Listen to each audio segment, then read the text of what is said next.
There are three events in UFO history that have made this motion picture possible. In the 1950s, Trevor James Constable unlocks one of the mysteries of UFOs. With the aid of infrared photography, he discovers the fact that some UFOs are invisible. By using infrared film in his cameras, he discovered UFOs that exist in a light spectrum that cannot be seen with the naked eye or photographed with conventional cameras. This opens a whole new aspect in the documenting of UFOs, and his discovery reveals some UFOs may be living creatures. He calls them critters. In 1994, Jose Escamilla discovers a phenomenon called barrage, a life form invisible to the naked eye that he'd never seen before. He also develops a technique for filming these life forms that exist in the realm of the very fast. He calls it skyfilm, using high-speed shutter settings on camcorders.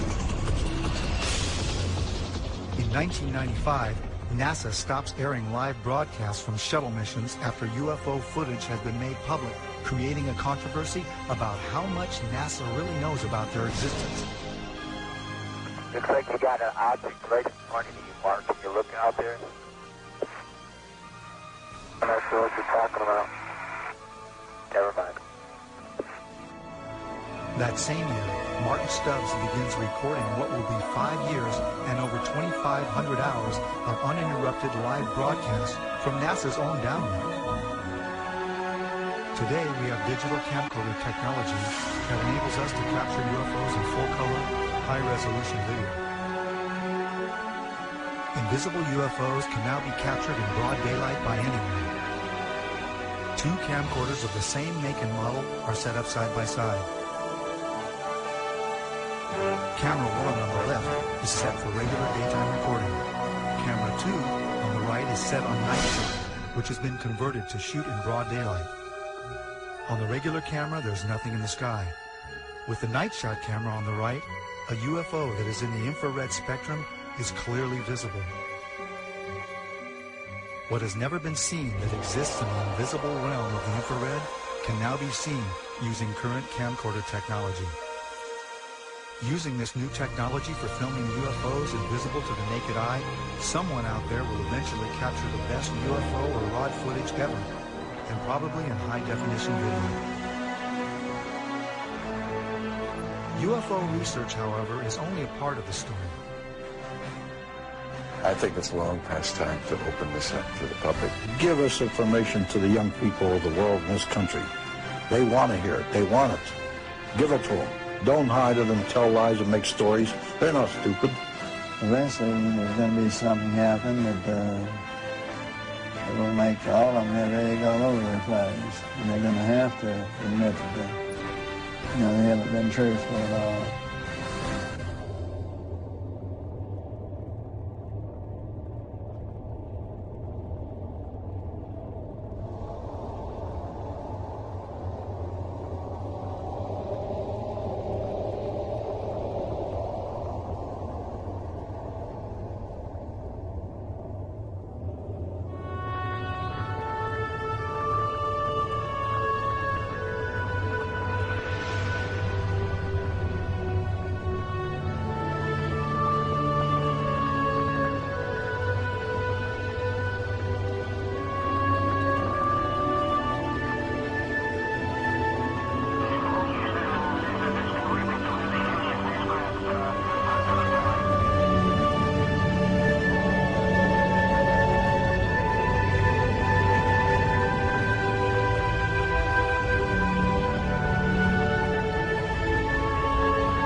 The nations of the world will have to unite, or the next war will be an interplanetary war. The nations of the earth must someday make a common front against attack by people from other planets.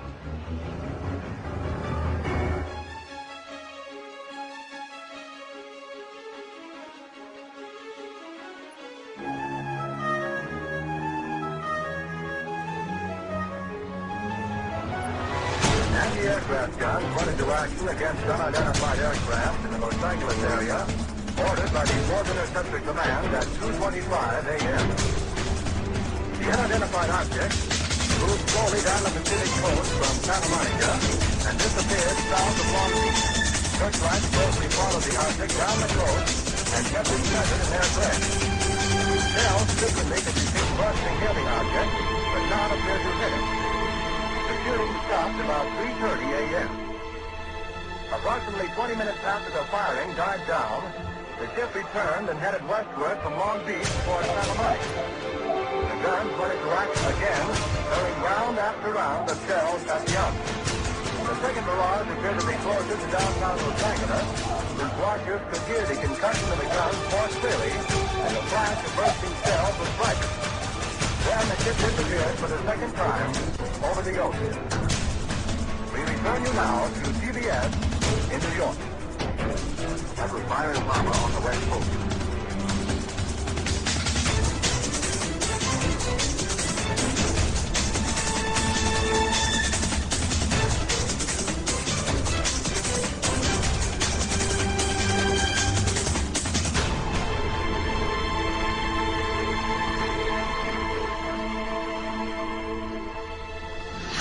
The Battle of LA was the first time that our military actually fired upon a UFO.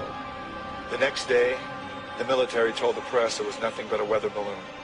Another report was that they fired at nothing due to war nerves. The Army was not too pleased with these reports. If they could not bring down a weather balloon with almost 1,500 rounds fired and direct hits, then what would they be able to do firing at real enemy targets? This was the first time official denial was put into motion regarding UFOs. This was 1942, only a few months after Pearl Harbor. Our distinguished guest for this evening is Dr. Willie Ladd. Well, now, is our own government, our own Defense Department, taking the flying saucer report seriously? They have to. After all, the Air Force, which is the one which is investigating, is charged with the defense of our skies. So if there is anything in the skies which they don't know and cannot account for, it makes them understandably uneasy. Major Donald E. Kehoe, a retired Marine Corps officer, insisted that the Air Force knew more than it was telling. We are being observed by some type of device which is ahead of us, far ahead of us, and is probably controlled by a highly advanced superior civilization. It has reached the point where many people in the Air Force have the same conclusion. In fact, the Air Force at one time had a top-secret estimate that these things were interplanetary spaceships. Right now, if you report having seen a flying saucer, you open yourself up to ridicule too, which is something that is deplored by the Air Force.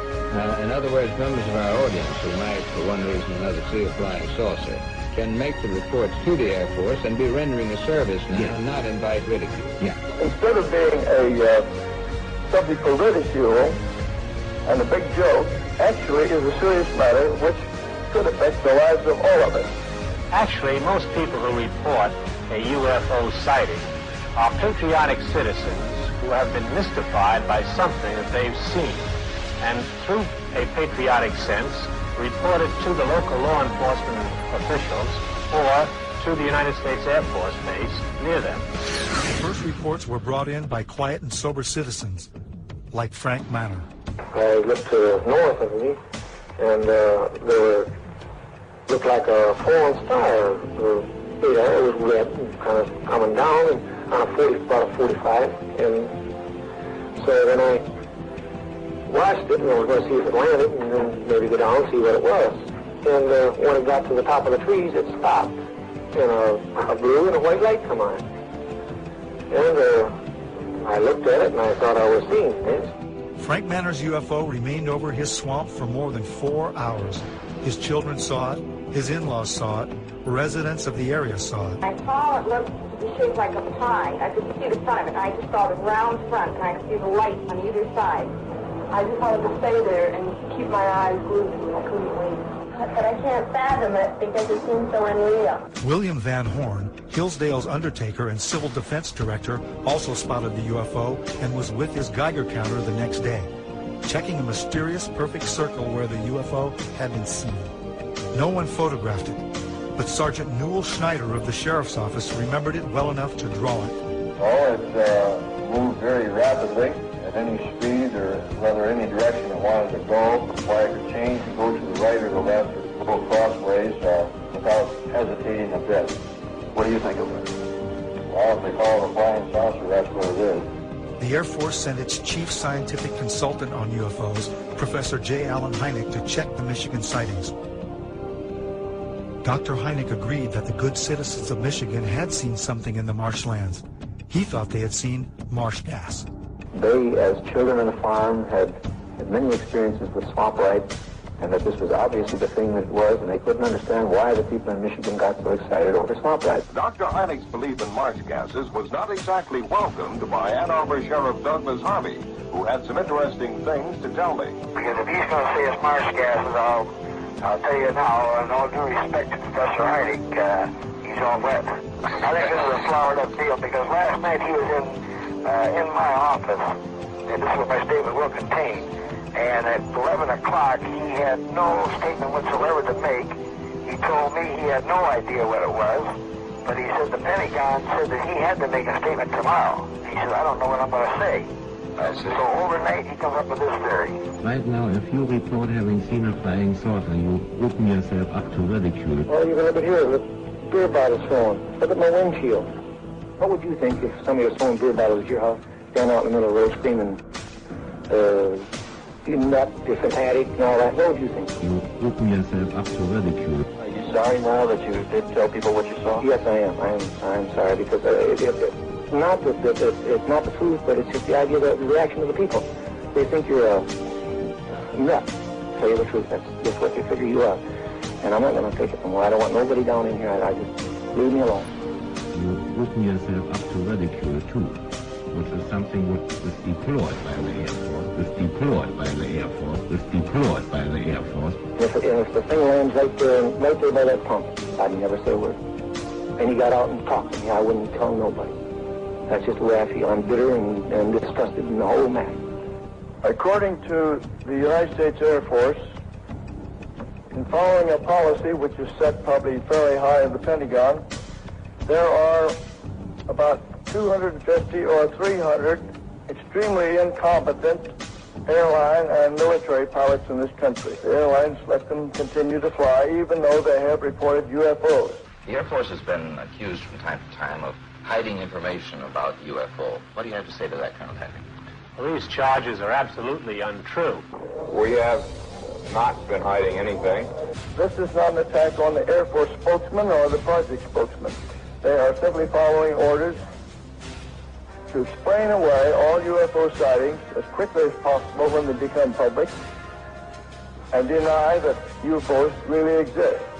UFOs were fairly new, and even though there had been sporadic reports throughout the late 1800s and early 1900s, they were simply nothing to worry about. Flying saucers had been reported and photographed worldwide. They were not an issue because the sightings, although seen by pilots and close to Army bases, did not seem to pose any kind of threat. They were simply passed off as strange lights or sightings of atmospheric and weather anomalies by untrained civilians who were seeing things that were easy to explain. After the attack on Pearl Harbor, it became apparent that our military needed to control who or what flew into our airspace. Radar was the newest technology for detecting anything in our skies that was not acknowledged to be our aircraft. The Battle of LA was an example of an unknown aircraft that was immune to all that our anti-aircraft guns could deliver. Nothing could bring this one object down. What was our military going to do to control this unknown threat? What would happen if the public found out these things were real and there was nothing we could do to stop them? The only solution was to deny that there was any kind of threat from something we had no control over, something we could not stop. The solution included an official denial that would last over 60 years. The Air Force and the CIA hired and commissioned the top astronomers, scientists, and experts of those times to become the authorities on the subject of UFOs. These experts appeared on national radio and television and gave the naive, gullible, and patriotic public the myth about UFOs. Astronomer Thornton Page was on a CIA committee that investigated UFO reports in 1952. Its conclusion? No evidence of UFOs. Even highly regarded astronomer Carl Sagan was placed by the Air Force as a consultant on a scientific panel to deny the existence of UFOs. The official Air Force reply was that there was no cover-up, and there were no flying saucers from outer space. I would like to close by reading a very brief excerpt from the report of the Air Force's Scientific Advisory Board, which they made recently upon completing a detailed review of the subject of UFO. This is a statement. The committee concluded that in the 19 years since the first UFO was sighted, there has been no evidence that unidentified flying objects are a threat to our national security. This was to become the greatest story ever denied.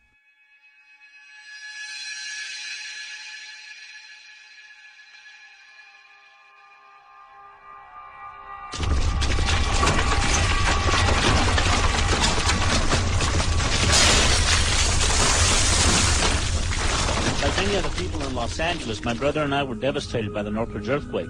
I was awake that morning making final edit decisions on a film that we had been working on for the past year. Our film and video editing studio was destroyed, so we had to finish cutting the film at one of the labs in Burbank. We didn't realize that the earthquake was only the beginning of what would become one of the many life-changing events that were about to unfold. We decided to go home and visit our family for a while before coming back and starting all over again.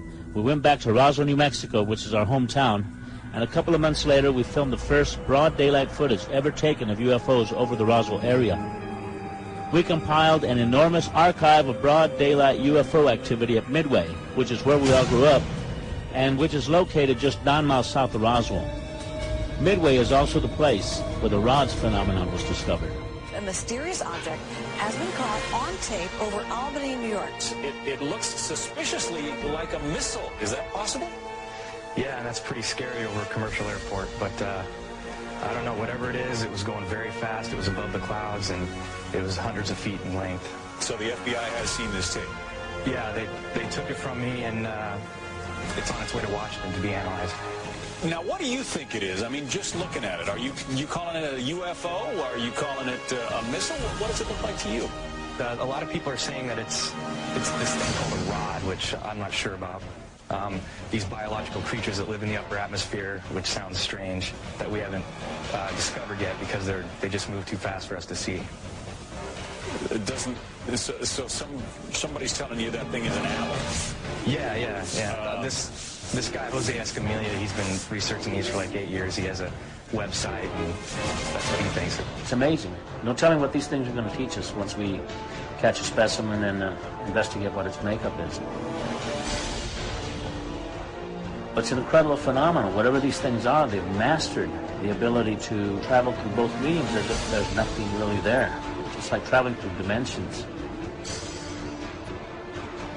The rods are just one part of an enormous panorama of life that is veiled from normal human sight. You found that by using an extremely fast shutter, you could slow down and objectify something that would otherwise elude the photographic process. But that doesn't mean that they're not there. It just means that you need a device, an apparatus that will remove an optical limitation that you have. We don't reject the microscope because the microscope intensifies the power of human sight. Without it, the world of the microbe would not exist. But that wouldn't alter the fact that our entire environment, our entire living scenario, is really conditioned upon what happens in a domain that we cannot see directly. In my opinion, the same thing applies, and this will be verified in years to come, at the upper border of nature.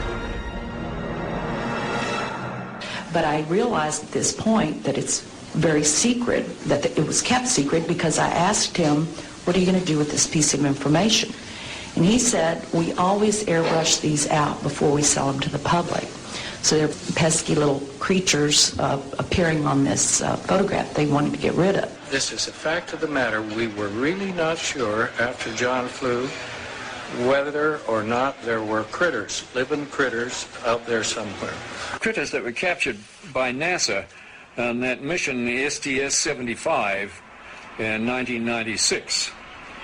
In all my considerable experience of the entire UFO scenario, I have never seen and never expected to see footage like that.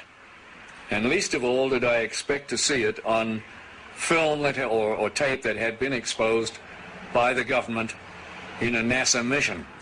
The shuttle Columbia in this mission was equipped with a very sophisticated and expensive ultraviolet camera. It was sensitive to the near ultraviolet. And when they were up at 300 miles above the atmosphere, they launched from the Columbia a small satellite with a tether. Not long after it was launched from the Columbia, the tether broke. We'll record steadily the whole break and coil back to the tether. Copy, Claude. Here we go. Again, this is a view of the satellite. Well, if it had to break, it did it in the right place. And you see on this astonishing film, you see the satellite go drifting far astern of this orbiting Columbia. The tether, which is 12 miles long, straightens out into a long white line, which you can see as plainly as could be.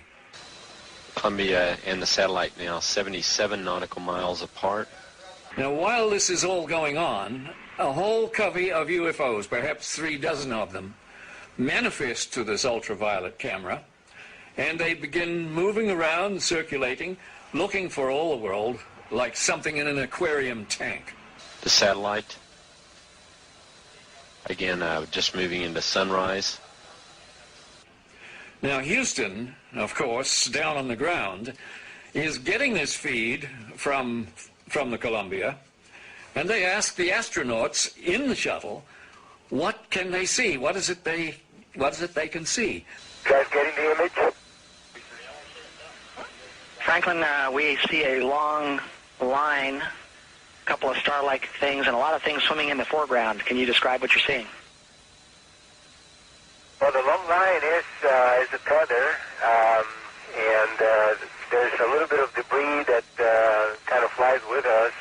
It is like a brilliant white bar. It looks like a neon sign, and it's 12 miles long. Now, what this does is give you a sort of cosmic ruler by which you can get an idea and an estimate of the diameter of the UFOs that are flitting around down there. Now, when you see them go behind the tether, that means that you can use that tether like a ruler to measure their diameter. And those things that are down there going behind the tether are between 2 and 3 nautical miles in diameter. One of the things you see over and over again is you see UFOs materialize into the ultraviolet while you watch. You see them come from out of nowhere to the point where they are returning a response to the camera. You also see them dematerialize while you have them under observation. There's 2 of the central things that have gone on with UFOs since day one: materialization and dematerialization. It's going on in this film, 300 miles above the Earth, photographed by your government with your astronauts superintending the whole thing. Completely unzoomed, and you see the full extent of the tether. Columbia, Houston, that's a much better view, a lot more contrast visible. It's not an infrequent occurrence out there. They happen quite often. There were probably 1,500 reported cases in that time. I have over 3,000 cases now. They estimated 100 yards from the left wing with this 100-foot disc.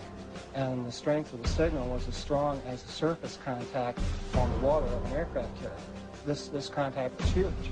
We were flying tankers over England, and London Control asked us to intercept a UFO. We would go from 1 o'clock, 7 or 8 miles to 6, 7 o'clock, 7 or 8 miles inside of 4 or 5 seconds. You have to be moving to They could rise, go straight up. They could do that. It seemed like instantaneous. Once they started moving, they went straight up, for a while, and then they went zap. And it just sort of disappeared, it dematerialized, and left the atmosphere just gone. It just took off into space. It just left. There have been ET visitation. There have been crashed craft. There have been material and bodies recovered.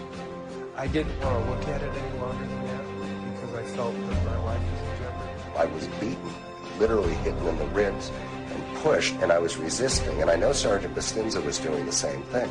He said, "You are never to speak of this again. As far as you're concerned, this never happened." You never saw this. I don't exist, and this situation never happened.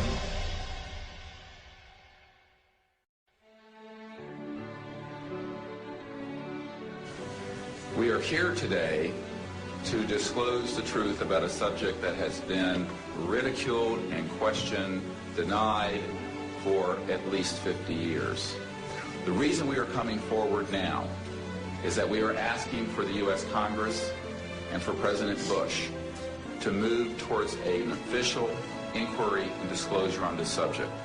Morning, ladies and gentlemen. My name is Clifford Stone. I was a Sergeant First Class, United States Army.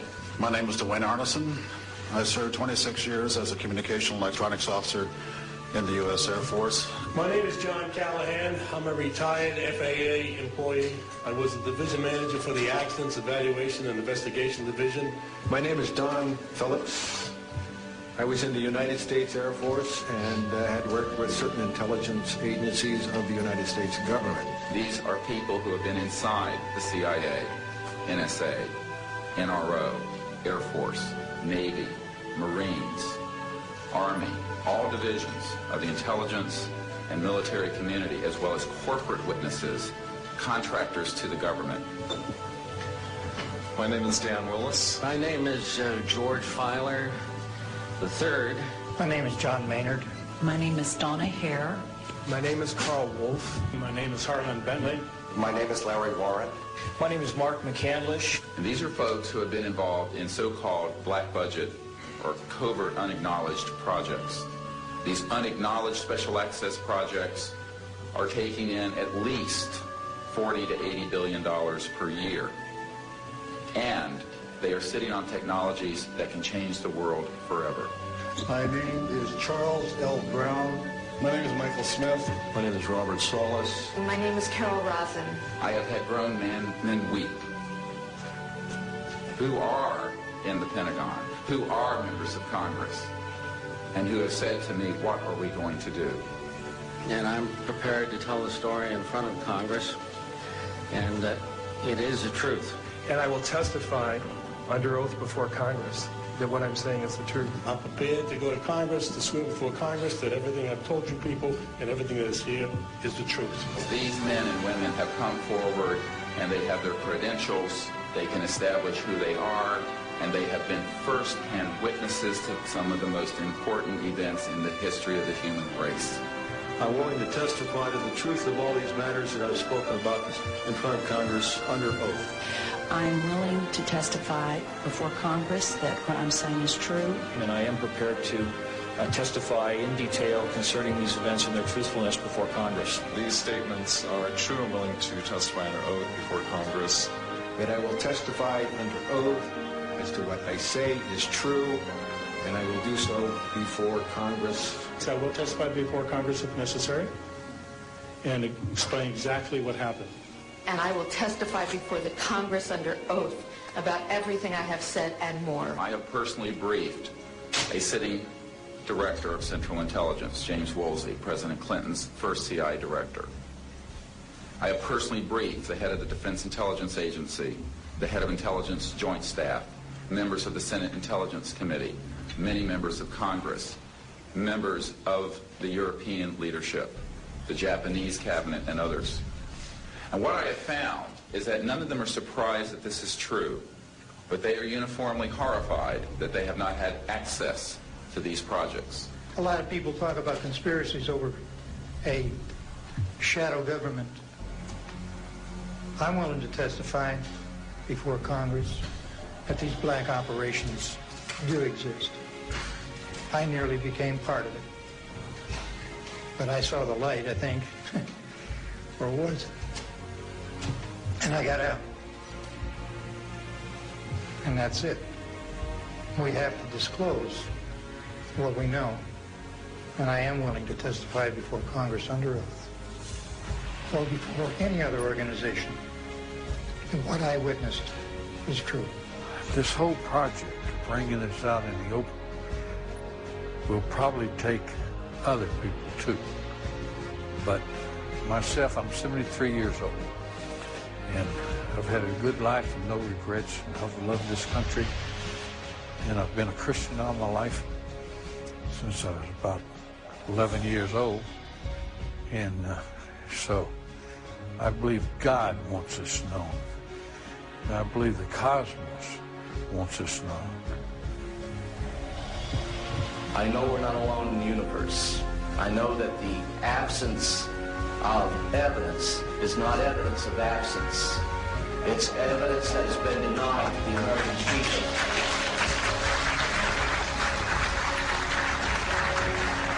I stand before you today in my almighty God, and I tell you this. If Congress calls me in and says, will you testify in detail what you know, I stand here today prepared and ready to do just that. Governments must never lie to the people.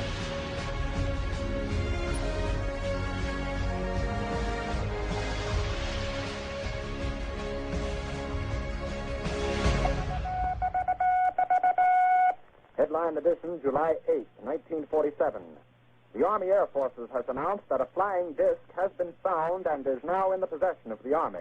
Army officers say the missile, found sometime last week, has been inspected at Roswell, New Mexico, and sent to Wright Field, Ohio, for further inspection. The whole project was get as much information and technology out of these crafts as fast as they could, and to steer the news media off on some crazy idea that these sightings were created by college pranks and balloons and meteorological problems. And a lot of the information was siphoned off by the CIA and the National Security Agency and people at ONI, Office of Naval Intelligence. It was the first time I'd ever seen anything like this before, and all eyes were just peeled on that particular thing. And when he told us what it was, it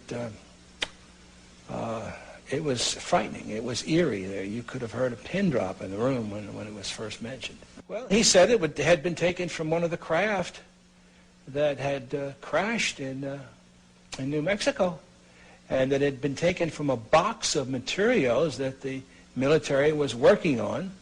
They didn't use the word reverse engineering at that time, but it was something similar to the reverse engineering they felt like they needed to work on, and it was going to take years to do this. I was a duty officer that night, and I went to the veterinarian section, and one of a sergeant I knew very well was sergeant of the guard that night. I told him, Sarge, how's everything around here? And he said, fine, sir. I told him, you know, they told me to be careful to watch this area because you have a sense of something sensitive here. He said, you want to see it, sir? I told him, yeah, let's go look. And I knew this sergeant very, he was a master sergeant. I went back, and there was 5 crates there, like 5 or 6, I think it was 5. I lifted one up, and here's this body there and floating in fluid. First, I thought it was a child because it was small. Then I looked at this head and all. Right away, and this was only happened in a matter of seconds. Then I put the end back down, and the head was different. The arms were spindly. The body, it was gray. So right at that moment, I figured, I don't know what this thing is. So like in the intelligence business, I just better put it in the back of my head here and wait till maybe in the future I get corroboration so I can evaluate what it is. Curtis LeMay started to open up and talk about what he told me about Roswell and the crash that had occurred, and he told me that he was aware that it wasn't ours, it wasn't the military's, the Air Force or the Army or the Navy, and it was highly strange. It was a highly strange vehicle that crashed. He said, I'm going to tell you something. He said, but if you say that I told you, I'll swear I never even mentioned it to you. I said, no problem. And he said to me, you know, I'm a member of General Douglas MacArthur's security guard. He says, I'm on my way to the States for TDY. He said, I'm going to tell you something. General Douglas MacArthur was very familiar with the Roswell incident, the crash material, and also the bodies, because he himself has seen them. There I started getting the Tosser reports. I started getting other crash reports, the artifacts I got. And I did get one time a report that NSA was getting signals from space, which were not just space noise or, or unscrambled or something you couldn't read. They were really very perfect and looked like something was guiding them. There was a real message. We were never able to decode it. This was a very coordinated message. It wasn't just noise coming. It was a pattern. The one person I happened to meet and took quite a shine to, and he to me, was a Dr. Adolf Raum. Just a little background on him. He was from Switzerland originally. He was on their first A-bomb test in the U.S. He knew Dr. Oppenheimer personally, and just a fine, fine gentleman. One night after supper and after a few martinis, I jokingly asked Adolf, I said, what do you know about the little gray men that are supposedly on ice here at Wright-Patterson? And I can distinctly recall his face turning ashen white. His voice got very stern, and he said, Arnie, he says, all I can tell you is that they were not weather balloons, and we will not talk about it again. You understand? And there was no uncertainty in my mind that we wouldn't talk about this further. We can safely say that, yes, there were some captured craft in Roswell, New Mexico, and yeah, they were real, and yes, we really did get some technology from them, and yes, we really did put it to work. How many bodies have been recovered? Don't know. How many crashes have occurred in which we only got debris from because they came and did their recovery before we got there? Don't know, but it has happened. It has happened. When they have problems, just like we send out a distress call, they send out a distress call, which is something that a lot of people don't allude to or don't even, it's the one question that's never asked. But here again, we think of them as something intangible, like that stuffed animal there. But they're living, breathing creatures, as mortal as you and I. They think, they have loves, they have likes, they have dislikes, they have social culture. This is so important to try to make people understand that that is the case. There were more crashes than Roswell, but people don't understand is that there was one in 1948, and there was another one in 1949. The radar testing in New Mexico was the cause of a lot of them that were crashing, and high-powered transmitters, when they would get too close to transmitters, it would interfere with their guidance control, and they would just crash. Other craft crashed. We had shot them down. As an example of some of our precision, we have here a photo of an object re-entering the Earth's atmosphere. Through our programs, we were able to predict a precise time that this was going to happen and notified a particular agency who then went out with a camera and was able to obtain this photograph. What altitude? This is just entering the Earth's atmosphere somewhere around 400,000 feet. We've been successful. We crashed in White Sands, New Mexico. We tracked it. We were tracking it at the time, and we were successful in damaging it enough where it crashed.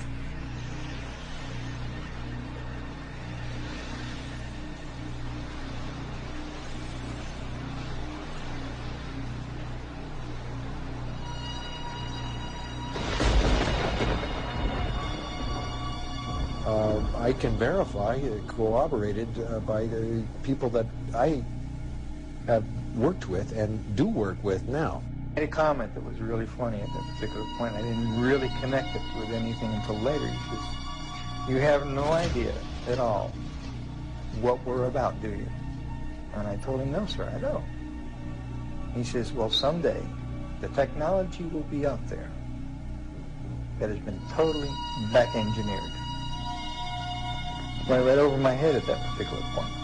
When we gave the information out, we gave it out, and and insisted they take the patents. But also we put a little bit of a requirement on that. Requirement, feed it back to us for the competitive edge of the Army. Take the patents, make all the money you want, but give it to the American people and give it to the world. The Japanese, they interviewed me, and I told them when we put the integrated circuit out, we also gave it to you. Also had fiber optics laying there. They didn't know what these things were. They figured they were wires of some sort, but didn't know how they operate. The interesting thing that shows you that we have not achieved the point of where these fiber optics are is my dad would also hold them in his hand, and when he closed his hand around them, the ends would be glowing. So this means they contain their own energy. Okay, well, why would you need a fiber optic system in a spaceship? Well, okay, if suddenly everything in the vehicle suddenly becomes mass canceled, and even the electrons become mass canceled, it means that all of the telemetry that's going through your system is going to go out of haywire. It's going to be like suddenly the system goes through a phase change and everything's superconducting. Why use fiber optics? Because photons have no mass, supposedly. So they're unaffected. So it means that any information, any telemetry that you send back and forth to your computer, it doesn't matter if the computer functions at the superconducting level because it just makes it faster, more efficient, smarter. But you want to be able to control the aircraft so it doesn't crash. What's the best way to do it with fiber optics? A second innovation involves the delicate task of monitoring composite surfaces against pressure, stress, strain, and chemical decomposition. This is often achieved through a series of Bragg rating sensors located along lengths of fiber optics which are embedded into composite materials. However, NASA has increased the sensing locations exponentially from what is currently available. Applications for the macrofiber composite are almost limitless. They had a big black curtain that divided the hangar into two different areas, and that behind these curtains was another big area, and inside this area they had all the lights turned off, and they go in, they turn the lights on, and here are 3 flying saucers floating off the floor. No cables suspended from the ceiling holding them up, no landing gear underneath, just floating, hovering above the floor. Deanne Davis with United Press International. Could you please address the vehicle that there was a drawing displayed of? Why would this vehicle be on display at an air show? He said there were 3 vehicles. The first one, the smallest one, the one was partially taken apart, the one that was shown in the video that was running in this hangar, November 12, 1988 at Norton Air Force Base, was about 24 feet in diameter at its widest part, right at the base of that flange. In a few instances, I can say there are clearly over-unity electromagnetic devices, things that produce more electrical energy out than in. This is an alien reproduction vehicle, and just to be clear, this means that it is based on advanced anti-gravity and zero-point energy propulsion systems. The next biggest one was 60 feet in diameter at the base. There are corporations such as SAIC, Lockheed Martin, Northrop, and others that deal specifically with advanced energy and propulsion systems connected to UFOs. And I think that what has happened, from the best we can tell, is that we have lost control of these projects from a constitutional law perspective because the infrastructure within military intelligence and corporate channels is so well funded. Oh, by the way, and the largest of 3 vehicles was about 120 to 130 feet. And that's massive. Think about it. It's just huge. The reason it's called alien reproduction vehicle is that it's based on the study of extraterrestrial vehicles, but it is manufactured by human military intelligence, aerospace contracting arrangements. We are not in Kansas anymore.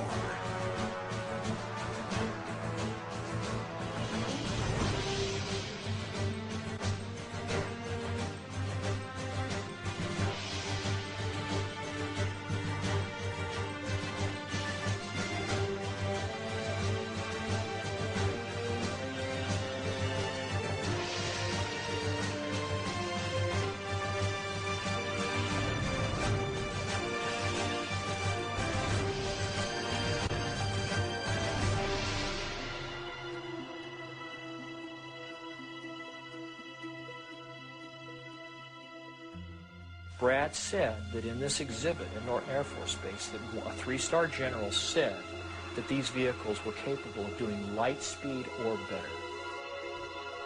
I think they made a mistake at Roswell. Rather than admitting it, they covered it.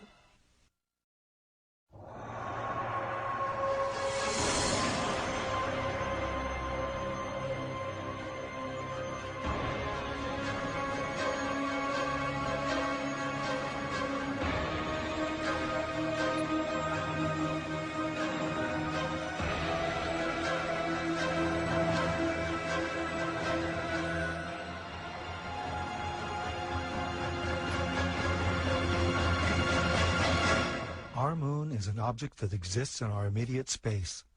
For years, there have been anomalies recorded such as mysterious lights, flashes, and objects that have been seen by astronomers here on Earth.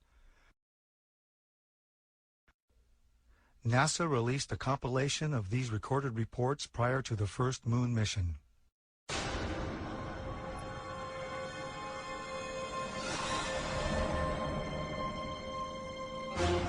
Gemini 70, are you on your 8? Left clear, 7, go ahead.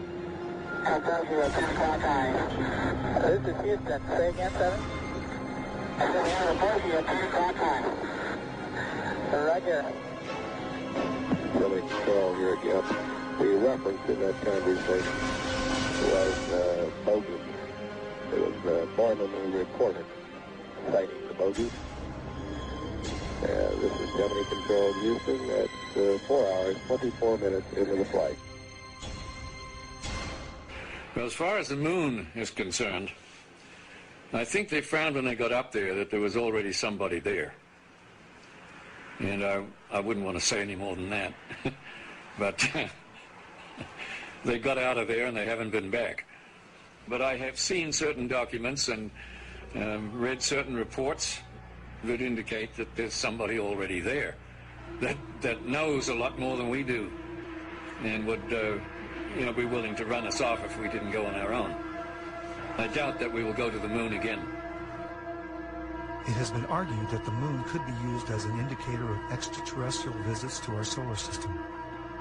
Unfortunately, the detection of ET artifacts on the moon is outside the interests of most mainstream archaeologists, as archaeology tends to adhere to a pre-Copernican geocentric point of view. It is generally accepted that the search for alien artifacts on the moon is not necessary because there are none. Given the success in using terrestrial remote sensing to find archaeological sites on Earth, can similar techniques be used to find possible artificial construction on the moon and other planets? For example, the ancient Khorezmian fortress Khoi Kragan Kala in Uzbekistan, constructed between the 4th century BC to the 1st century AD, appeared as an impact crater before excavation in 1956. On the moon, Khoi Kragan Kala would not be perceived among all the other impact craters. In 1962, Carl Sagan spoke on the possibility of discovering alien artifacts on the moon, stating that forthcoming photographic reconnaissance of the moon from space vehicles, particularly the far side, might bear these possibilities in mind.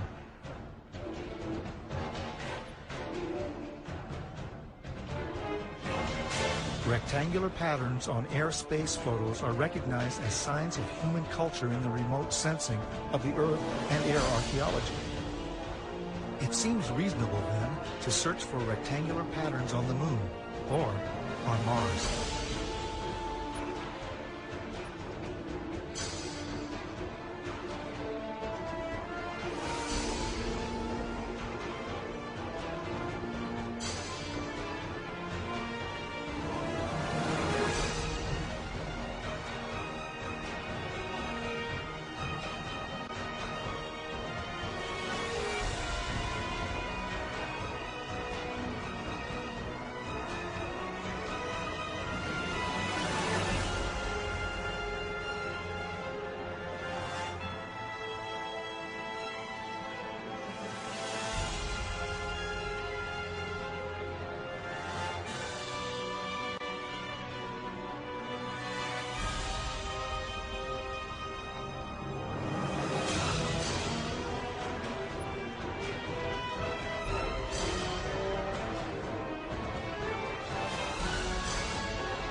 I walked into the photo lab in the restricted area, and this was between missions.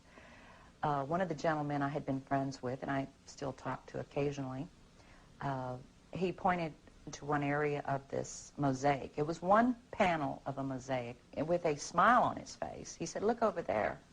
And I looked, and in one of the photo panels, I saw a round white dot. And at the time, it was very crisp, very sharp lines on it. And I said to him, what is that? Is that a dot on the emulsion? And then he's grinning, and he says, dots on the emulsion don't leave round shadows on the ground. And there was a round shadow at the right angle, at the correct angle, the sun shining on the trees. I saw pine trees. I didn't see a coastline. I don't know where this was. And I said, "Is this a UFO?" And he's smiling at me, and he says, "I can't tell you that. I can't tell you that." What I knew he meant was it was, but he couldn't tell me. So I said, "What are you going to do with this information?" And he said, "Well, we always have to airbrush them out before we sell them to the public." In 1965, in mid-1965, I was loaned to the Lunar Orbiter Project at NASA on Langley Field. They had problems with a piece of electronic equipment that was bottlenecking their production of photographs. I was taken into the laboratory where the equipment was malfunctioning. The Airman Second Class was in the darkroom at that time. I was also in Airman Second Class. About 30 minutes into the process, he said to me in a very distressed way, "By the way, we've discovered a base on the backside of the moon." And then he proceeded to put photographs down in front of me, and clearly in these photographs were structures, spherical buildings, and towers.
Always airbrush these out before we sell them to the public.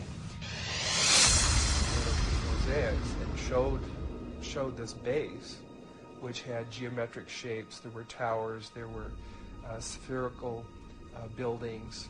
There were very tall towers and things that looked somewhat like radar dishes, but they were large structures. If I compare it to what I'm seeing now, because I do have photographs that have artifacts in them that are similar to what I saw, they're massive. Some of the structures are, half a mile in size.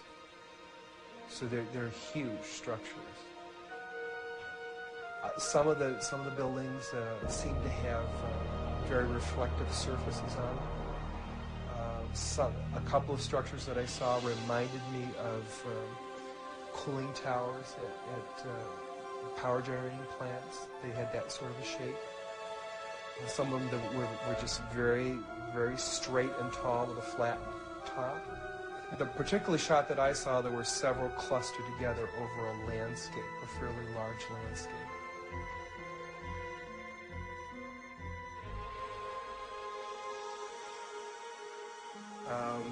I worked there for 3 more days, and I remember going home and naively thinking, I can't wait to hear about this on the evening news.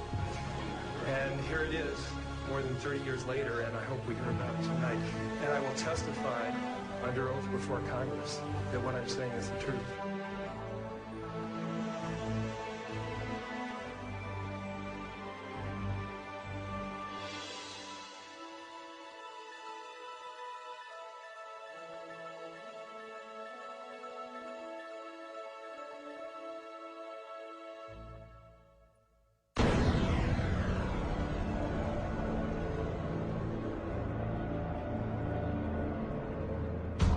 In 1959, the U.S. Army completed a plan for a manned military outpost on the moon.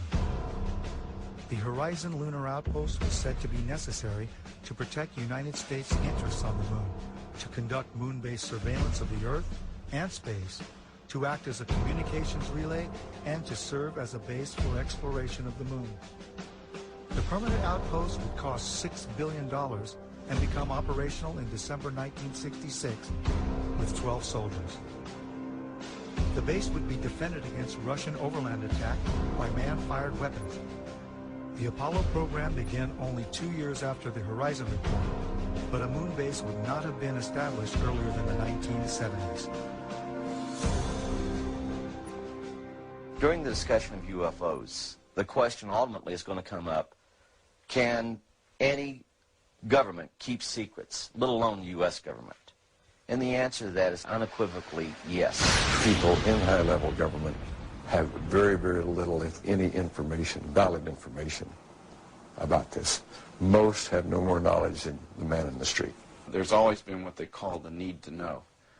They keep pretty much each organization an island unto itself.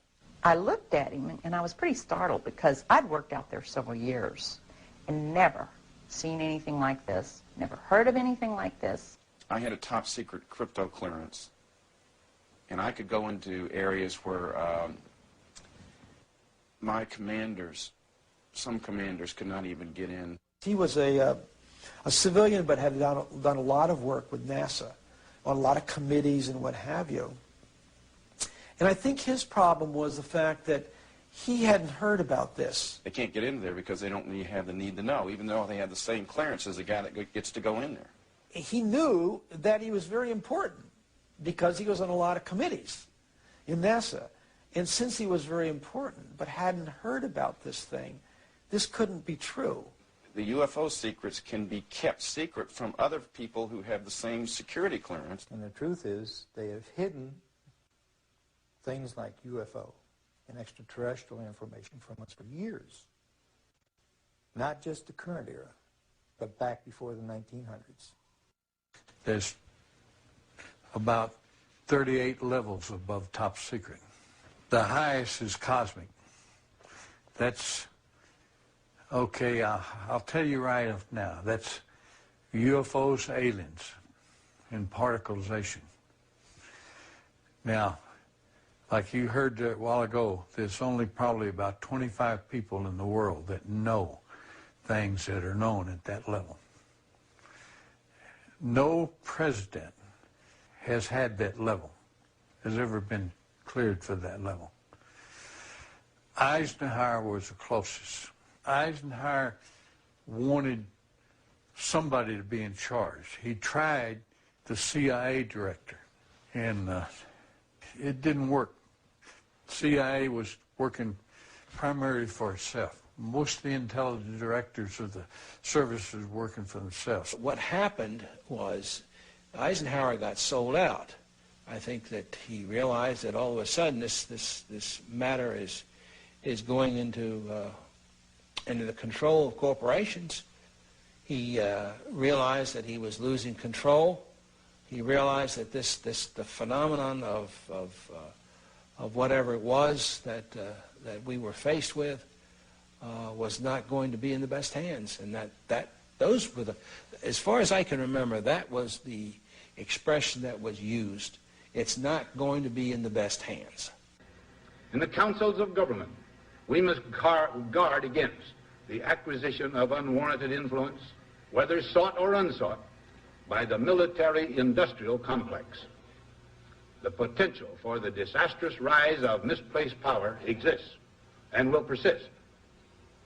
We must never let the weight of this combination endanger our liberties or democratic processes. We should take nothing for granted. Only an alert and knowledgeable citizenry can compel the proper meshing of the huge industrial and military machinery of defense with our peaceful methods and goals. And so it was organized under the name the NRO. You couldn't mention NRO. NRO, National Reconnaissance Office, basically run by the Air Force. The Reconnaissance Office, from my understanding of people that I've had contacts with since I retired, has taken on a lot more responsibility, particularly towards UFO and extraterrestrial activities. You could say that they picked up where Blue Book dropped off. If you're on that level, there's an organization worldwide called ACIO. That's Alien Contact Intelligence Organization.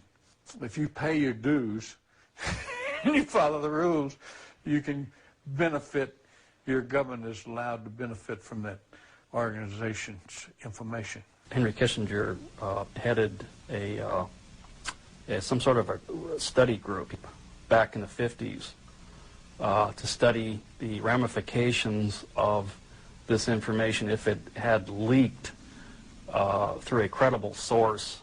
In fact, Jimmy Carter was not brought into the loop. They, for some reason, the group, the control group, they don't trust the guy for some reason. They don't trust Jimmy Carter. They were afraid that he would come out and make statements, blanketed statements to the news media. I was contacted by Ms. Marcia Smith, who was the director of the Science and Technology Division of the Congressional Research Service. She asked to meet with me, and I met with her, and she informed me that President Carter, upon taking office in January of 1977, held a meeting with then the Director of Central Intelligence, who was George Bush Sr., and demanded that the Director of Central Intelligence turn over to the President the classified information about unidentified flying objects and the information that was in the possession of the United States intelligence community concerning the existence of extraterrestrial intelligence. This information was refused to the President of the United States by the Director of Central Intelligence, George Bush Sr.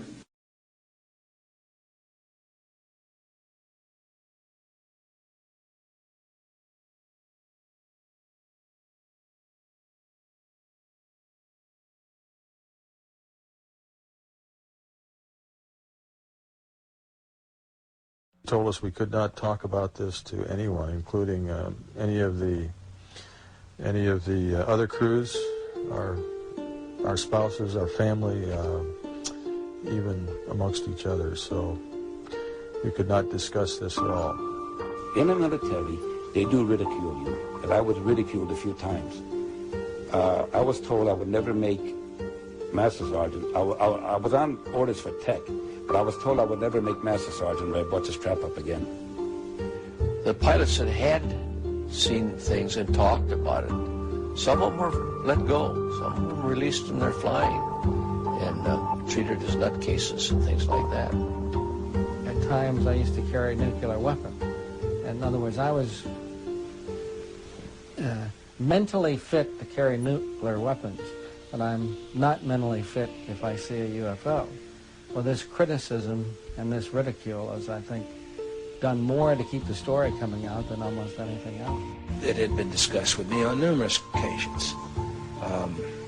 Talked about what could happen to me militarily and what could happen to me even if I discussed this as a civilian. That subject just was dropped. It just wasn't discussed. Anything to discredit you, and you'd never get a promotion, and I'd spend the next 3.5 years up the North Pole living in a tent checking weather balloons. I've made no money from this. I've got nothing but pain and suffering out of it, out of talking about it. I've been harassed at my home. This was used against me partially in losing a job once in teaching. I've had a hell of a time after I've told this story, but I continue to tell the story because I think it's important for people to understand that this sort of shit goes on in the government. He was sorry he wrote the book. He was sorry he exposed the family to the ridicule, to the lawsuits. It's been very tough on our entire family. He did not want to die, leaving us with these problems. Just hope that the future people such as yourself and me will know what to do with this type of knowledge that this man brought forward. I do say that he is the first man to come forward in a high capacity.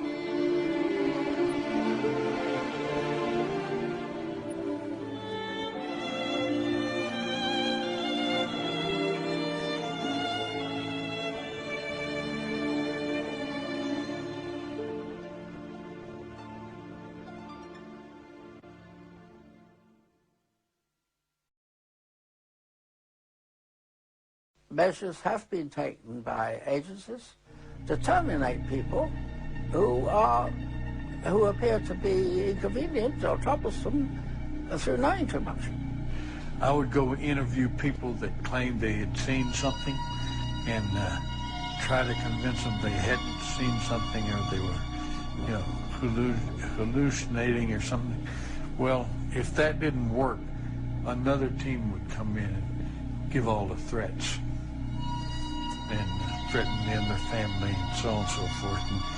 And they would be in charge of discrediting them, making them look foolish, or so on and so forth. Now, if that didn't work, then there was another team that put an end to that problem, one way or the other. Secretary of Defense Forstall was the first real powerful known person that was eliminated because he was going to release the information. And nobody has ever paid for that crime. That crime had never been really thoroughly investigated by forces to see what happened to him. But most people know that he was thrown out the window of the hospital, and he wasn't killed by being thrown out the window, but he never got up alive. He was talking about being erased. And I said, man, what do you mean, erased? He said, yes. He said, you will be erased. I said, how do you know all this? And there's something to that effect. And he said, I know. He said, they'll go after not only you, he said, they'll go after your family. And those were his words.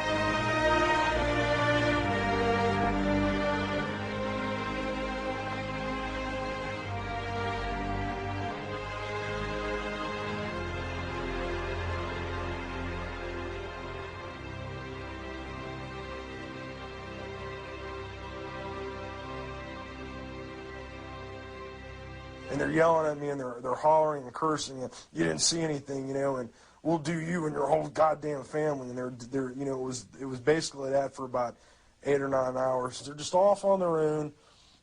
There's no oversight, no control. They just do whatever they want. They don't. I mean, and they're evil, man. These people are evil. Basically, it's an oversight group intermingled with the National Security Council and the National Security Planning Group. They have full control. They have no congressional oversight whatsoever. They answer to nobody except for the President of the United States. But they're trying to push it aside away from the President. When I was a corporate manager of Fairchild Industries in 1974 through 77, I met the late Dr. Werner von Braun in early 74. At that time, von Braun was dying of cancer. But he assured me that he would live a few more years in order to tell me about the game that was being played, that game being the effort to weaponize space. Weapons in space is still a big enigma. Black covert operations have always been trying to do something like that. Von Braun's purpose in life during the last years of his life, his dying years, was to educate the public and decision makers about why space-based weapons are dumb, dangerous, destabilizing, too costly, unnecessary, unworkable, undesirable. The strategy that Werner von Braun taught me was that first the Russians are going to be considered to be the enemy. In fact, when I met him in '74, they were the enemy, the identified enemy. We were told that they had killer satellites. We were told that they were coming to get us and control us, the dirty commies, that whole story. First, the Russians were the enemy against whom we're going to build space-based weapons. The ballistic missile defense system is probably a pipe dream in the sense that if what it's designed for is that you know where it's coming from. And when we had Russia, there was a 50-50 chance that you knew about where it would be coming from. In 1977, I was at a meeting in Fairchild Industries in a conference room called the War Room. And in that room were a lot of charts on the walls with enemies, identified enemies, names that people had never heard of, names like Saddam Hussein and Gaddafi. But we were talking then about terrorists, the potential terrorists. No one had ever talked about this before, but this was the next stage after the Russians against whom we were going to build space-based weapons, these terrorists. They wanted a weapon system they could put in space that would stop a ballistic missile. That was the concept. This is 1977, and they were talking about creating a war in the Gulf region when there was $25 billion in the space-based weapons program that yet had not been identified. It wasn't called the Strategic Defense Initiative, at least, until 1983. This weapons system then had obviously been going on for some time that I didn't know anything about. When Star Wars was brought out as an idea, which was before Reagan actually, and incorporated into his administration, it became pretty much a window dressing, as one people would call it, but there was a lot of truth behind what they were trying to do. They knew the basic principle of what they wanted to do. So I stood up in this meeting in 1977 and it said, I'd like to know why we're talking about space-based weapons against these enemies. I'd like to know more about this. Would somebody tell me what this is about? Nobody answered. They went on with this meeting as though I hadn't said anything. We heard a lot about terrorism. Then we were going to identify third world country crazies. We now call them nations of concern. With the rogue nations we have today, it's absolutely ludicrous. But he said that would be the third enemy against whom we would be needing to build space-based weapons. And the next enemy was asteroids. Now at this point, he kind of chuckled the first time he said it. Asteroids, against asteroids we're going to build space-based weapons. So it was funny then. And the funniest one of all was against what he called aliens, extraterrestrials. That would be the final card. And over and over and over, during the 4 years that I knew him and was giving his speeches for him, he would bring up that last card. And remember, Carol, the last card is the alien card. We're going to have to build space-based weapons against aliens.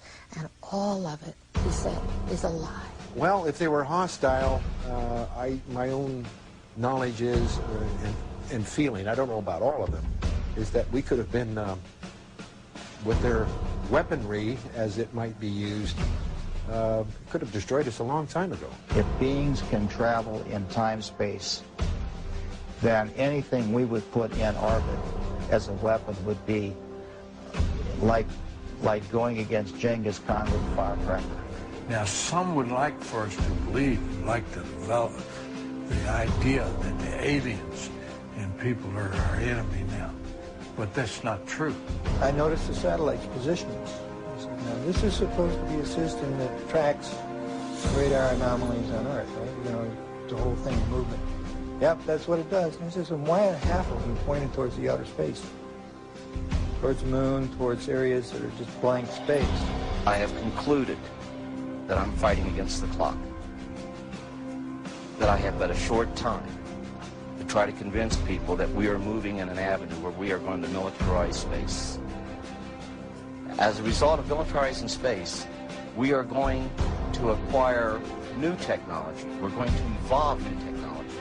At least half of those satellites you got up there aren't looking at Earth. He had to receive several transmissions from the Pentagon and from other satellite monitoring stations of the NSA that they were tracking ETVs, extraterrestrial. That stands for extraterrestrial vehicles.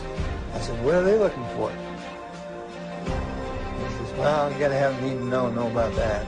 We put nuclear weapons out in space as a line of defense, and we was ready to blow them up if they started in.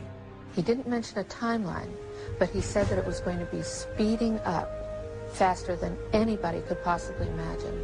Okay, we're not joking about this, but Dan was at window 1. He looked out, he saw an object floating nearby. We took several pictures of it. It's fairly small.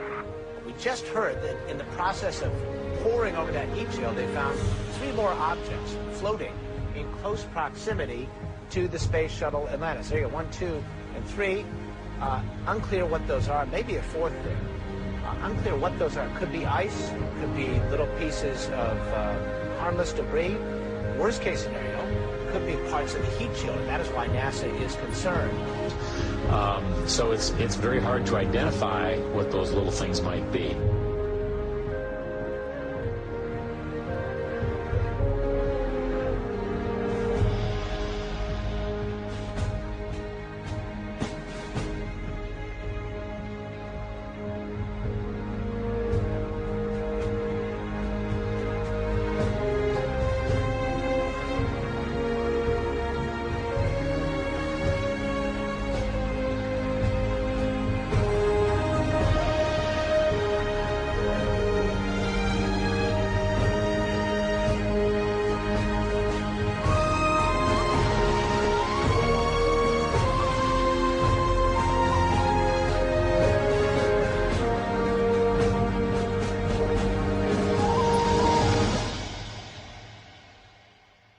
We are going to acquire new technology. We're going to evolve new technology that's going to lead us into interstellar travel. As a direct result, we will become a threat to them unless we spiritually grow also. Air Force Space Command, Masters of Space. June 9th, 2006. Air Force Space Command was crucial in Zarqawi hit. Air Force Space Command news release. Air Force Space Command delivered space combat effects for the precision strike that resulted in the death of terrorist leader Abu Musam al-Zarqawi, head of Al-Qaeda in Iraq. Our global positioning system aided GBU-38 Joint Direct Attack Munition was one of the 2 munitions used in the bombing of Zarqawi's last safe house. An artist concept shows a GPS satellite orbiting Earth. We have to credit Lockheed Martin for this one, folks. Once again, GPS-aided munitions played a significant role in the success of an important operation, said Brigadier General Donald Alston, Director of Air and Space Operations, or AFSPC. We provide communications, navigation and timing, intelligence, surveillance and reconnaissance, and missile warning. Our mission is 365 days a year, 24 hours a day, 7 days a week, providing space effects to the warfighter, said Vice Commander Major General Thomas Taverny. Air Force Space Command, Masters of Space. President George Bush is expected to issue a directive in the next few weeks giving the U.S. Air Force a green light for the development of space weapons, potentially triggering a new global arms race, it was reported yesterday.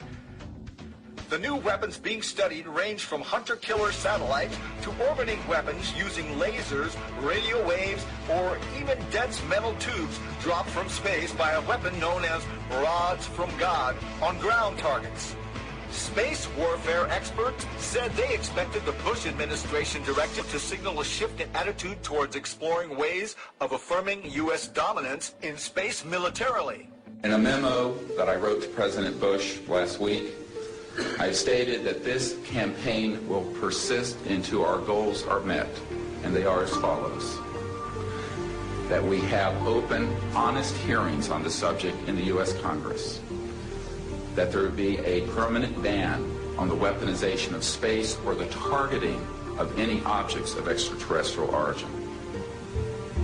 That there be a full and complete study of classified technologies connected to this subject, specifically technologies connected to UFO and extraterrestrial vehicles, if declassified and used for peaceful energy generation and propulsion, would solve the looming energy crisis definitively.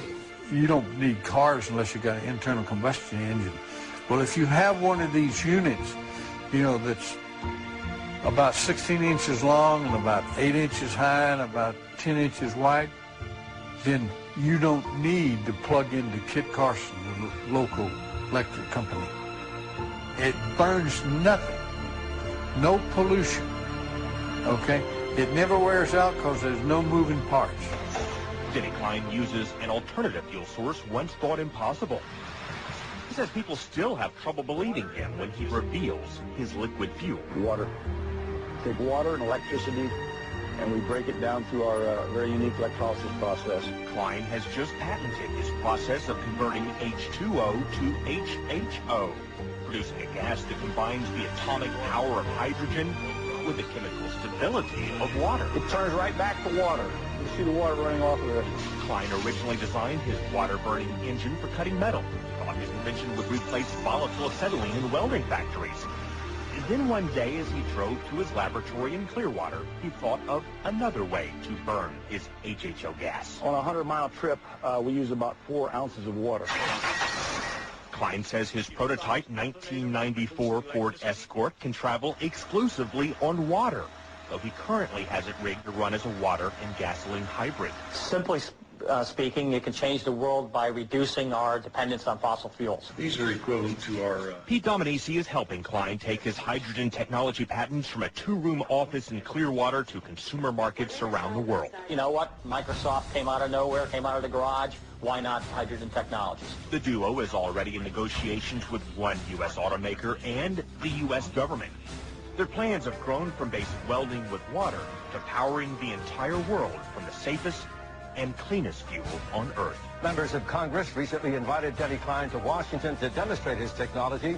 Now his company is currently developing a Hummer for the U.S. military that can run on both water and gasoline. I have concluded that it's based on a few people making a lot of money and gaining power. We have cartels. We have a whole set of cartels in an area, interlocking corporations, and behind this we have a few people who are quite wealthy and who own most things. It's about ego. Everybody's trying to be the big monkey. It's really as simple as that. Who's control of petroleum of the world? A lot of people think that Iraq, Iran, and so on and so on. They don't. They don't. We control it. Us and the British interests and the world interests. Well, some people refer to this the secret government. I would say that in terms of profiting from the status quo, big oil. There are certain geopolitical and financial infrastructures that would not welcome a definitive replacement to the fossil fuels. So what we get is the great Armageddon everybody's been dreading. The energy crisis going right now, in my view, will probably evoke a great Armageddon that we've all feared so long in about 2007. It's about a few people who really are playing an old, dangerous, costly game for their own pocketbooks and power struggle. People in power right now don't want us to know is that this free energy is available to everybody. I will tell you, and we can prove this with other scientists who are ready to come forward, that we already have a complete replacement for any fossil fuels or ionizing nuclear power plants. We don't need them. We haven't needed them. Probably have not needed them since the time I was born. The, quote, cover-up of this issue that has been going on for the last 50 years is probably the biggest single threat to our democratic society. This is the greatest strategic threat to survival of the United States and, in fact, of civilization itself. It still bothers me that I've seen all this, I know all this, and like I'm walking around like with the answer and nobody wants to ask the question. I think it's time for us to act to end this charade. It's definitely time to make this disclosure on this. It's been kept secret too long. One of the things that I'm upset about is that good people are forced to do illegal things, and I believe that this information should be given to the American public. It's the discovery of the lifetime of humankind, isn't it? To find out that we're not here alone. People are walking around in a daze. They have no idea what is going on. The fools may blow the world from other causes, don't misunderstand me. But they're going to blow it from this cause. A shadowy government with its own Air Force, its own Navy, its own fundraising mechanism, and the ability to pursue its own ideas of the national interest, free from all checks and balances, and free from the law itself. Whatever activity is going on, to the extent that it is a clandestine group, a quasi-government group, a quasi-private group, it is without any type, as far as I can tell, of high-level government oversight. And that is a great concern. We have contact with aliens not originating from some foreign country, but from some other solar system. And I have been a party to them.